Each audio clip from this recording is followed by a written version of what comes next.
إلا من تاب وآمن وعمل عملا صالحا فأولئك يبدل الله سيئاتهم حسنات وكان الله غفورا رحيما ومن تاب وعمل صالحا فإنه يتوب إلى الله متابا والذين لا يشهدون الزور وإذا مروا باللغو مروا كراما والذين إذا ذكروا بآيات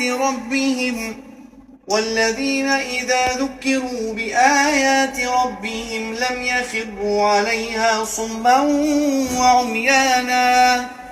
Jazakallah khair kepada sahabat yang minta baca hujung surah Furqan.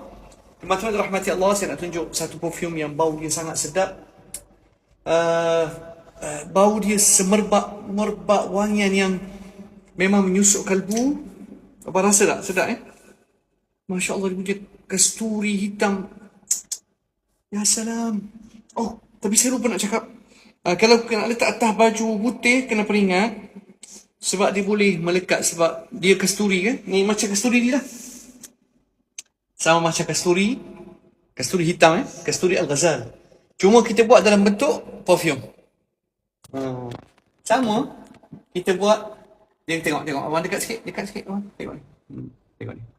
Bekat jadi kita buat dalam bentuk perfume insya-Allah, dan bau dia masya-Allah kasturi. Cuma dia ada tak letak atas baju takut. Tengok. Tengok warna dia. Warna dia sama. Ya salam, Allah. Tak tahu, nok dia saya kena kaji. Tapi, ada oud juga. Ya salam. Memang sedap lah. Kasturi, Miskil Ghazal, memang terbaik. Assalamualaikum.